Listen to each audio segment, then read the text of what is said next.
Okay, so we have talked about thyristor rectifier. We started talking about thyristor rectifiers. The circuit we saw was half controlled asymmetrical rectifier. Now we are going to see half controlled symmetrical rectifier, right, in this video. So what we do is essentially we place two thyristors on the top and we place two diodes in the bottom so that each leg has one thyristor and one diode, so it's a symmetric structure. Let me call it T1, call it T2, call it D1, D2, right? And the rest is almost the same. V in, right? Now load, I think in while discussing about the half controlled asymmetrical, we started with the resistive load and then moved on to an inductive load. Here we can right away have a look at highly inductive load.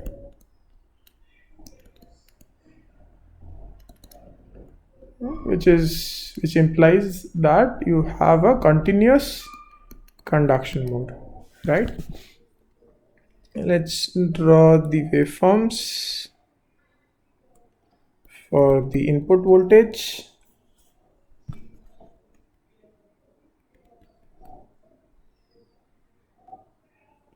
And let's also draw the waveform for the, so this is IO is DC, this is VO, and this is IN, right? So let us draw the waveform of IN. Let's say the trigger angle for T1 is at alpha and trigger angle for T2 is at pi plus alpha. This is pi, right? Just extend these points.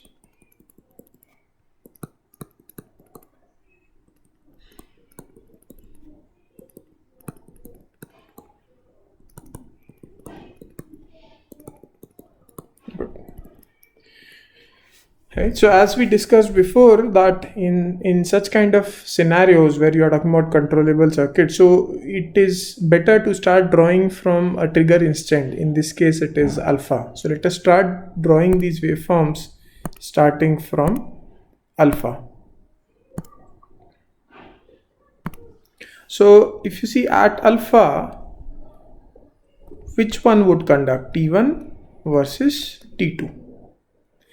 You are giving trigger pulse to T1, you are not giving trigger pulse to T2. Moreover, the anode of thyristor T1 is at a higher potential, and therefore T1 would be the one conducting. Among the bottom D1 and D2, you can see that D2 would be the one conducting because of the common cathode configuration. So starting from alpha, thyristor T1 and diode D2 conducts, right? And therefore the current would flow in this path, and therefore the output voltage would be same as the input voltage, and the input current would be same as the output current, right? Now let's say at next instant at pi, again let us decide whether T1 versus T2 and D1 versus D2. If you see, first of all, the comparison between T1 and T2. Now T2 is not given the trigger pulse yet. T1 was already conducting and it had the trigger pulse previously and it was conducting. So as per thyristor property, and one of them mandatorily must conduct because the current needs to flow, there's an inductive load, right? Current cannot suddenly come back to zero. So therefore T1 would conduct because it was conducting, it was in the on state and it will continue to conduct. T2 was anyways in the off state and there is no trigger pulse given. If T2 was given trigger pulse at pi, then T2 would have started conducting. Why? Because the cathode potential, anode potential of T2 would be higher at pi plus. But because that is not the case, so therefore T1 will continue to conduct at pi plus. And among the bottom two, you can see that between D1 and D2, Now D1 would conduct because at pi plus anode of D1 has become at a lesser potential than D2. So in the second period T1 will continue to conduct, but then D2 will switch off and D1 will start, right? And then T1 and D1 are conducting, so that means this is how the output current is flowing. That means there's no input current, so input current is 0, right? And the output voltage is also 0. Now you can continue analyzing the circuit in the same way as we have done till now and as we have done in the previous case, which is of a half controlled asymmetric case, and you can complete the waveforms of the output voltage, input current, and also you can mark the devices that would conduct in different regions. So here it was T1, now it will be T2, and here also it will be T2, and in pi plus alpha from the top to T2 will conduct because you have given a trigger pulse to T2 and the anode of T2 is at a higher potential, and among D1 and D2, D1 will conduct and then D2. So this is going to be the waveform for a highly inductive load, which is a continuous conduction mode. Although we are drawing that, but you understand that it may so happen that, for example, you can draw resistive load or a combination of Rn load, and you can choose the value of alpha, and it is possible to operate this circuit in discontinuous conduction mode. It's definitely possible, right?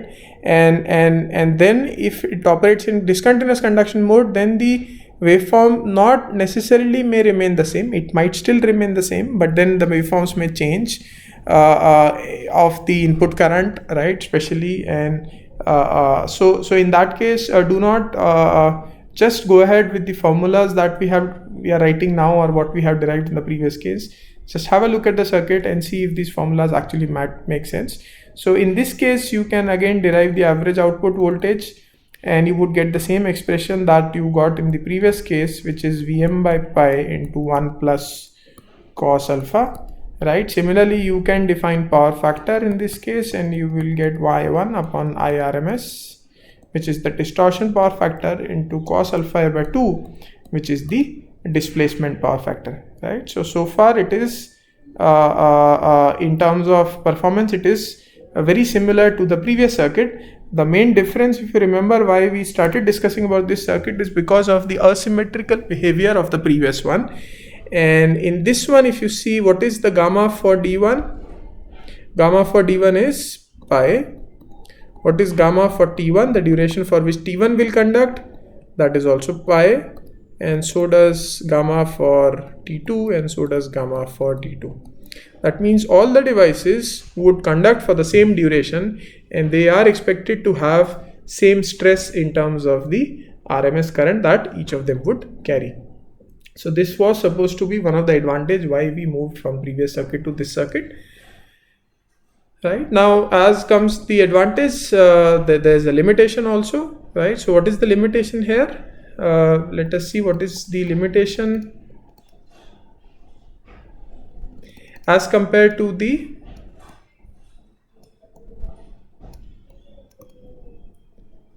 half controlled asymmetric circuit, right? What is the limitation? The limitation here is that, let's say you try to increase the angle alpha and you try to make the angle very close to 180 degrees. Why would you want to do that? Because if you want to generate a really low output voltage, right, then you want alpha to push to higher values. So what will happen as you push alpha, right, as you push alpha, let's say you make it 90 degrees, then this is going to be your output voltage waveform, right? And you can further push alpha. So as you are pushing alpha, increasing its value, your output voltage waveform is changing, right? Let me try to pick another color here. Okay, now see what happens is that if you try to make alpha very close to pi, then imagine alpha is equal to pi. Imagine alpha is equal to pi, right? Then at alpha is equal to pi, now you are giving, at alpha equal to pi, you are giving triggering pulse to T1, but at alpha equal to pi, the anode potential of T2 is higher, right? So although you are giving triggering pulse to T1, T1 may not necessarily turn on. Why? Because the anode potential of T2 has become slightly less or almost zero as compared to T2. So if you try to generate a very low output voltage by pushing the value of alpha to pi, it may so happen that T1 may not trigger on, and it may happen that only one of the thyristor would remain on for the full duration and the other thyristor would never turn on, and which is not desirable, right? And therefore this circuit you cannot use to take alpha close to 180 degrees. So you would say that, okay, if I keep alpha at pi, or rather than pi plus something, then this problem can occur, because at pi plus it may happen that the anode potential of T2 may become more than T1, and therefore T1 may not actually turn on, right? And then you can try to draw the waveforms, right? But not only at pi, because in practice these are practical devices which does take some time to turn on. So even if usually you would like to keep a margin of about 5 to 20 degrees, right? So usually you would restrict alpha to 180 degrees, you would keep a margin of maybe, let's say, 10 to 20 degrees, and therefore usually alpha max can be about 160 to 170 degrees, right? It cannot be more than that, and therefore your output voltage minimum is restricted because of this condition, which was actually not the case in the previous circuit, if you see. So there is certainly trade-off between these two circuits. So yeah, depending on your application, depending on what is your purpose, you can choose one of the circuit between these two. One thing which is common in both the circuit is that both the circuits have only single quadrant operation, right? So both circuits, if you see, average output, average voltage, average current, in this case also you see the output current is always going to be positive because there are thyristors, they cannot conduct in reverse direction, and the output average voltage is also going to be always positive, right? And therefore this circuit is also a unidirectional circuit.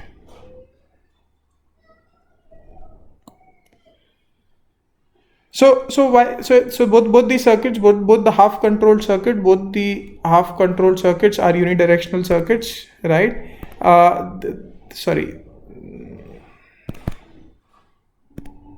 Yeah, so if you see, what is the problem with half controlled circuit? The problem with the half controlled circuit or an HC circuit is that, what if you want to do power regeneration?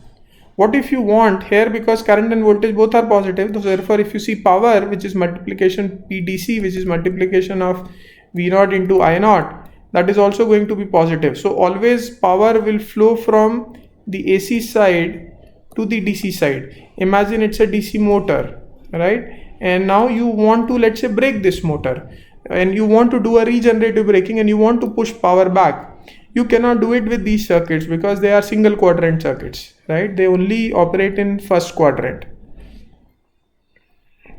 There is no possibility in these circuits to move to some other quadrant, and therefore regenerative action is not possible.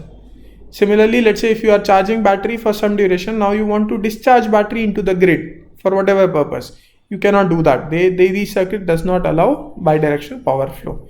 And that is one of the limitation of these half controlled, either symmetric or asymmetric circuit. And this motivates us to move to our next circuit, which is a fully controlled thyristor rectifier circuit.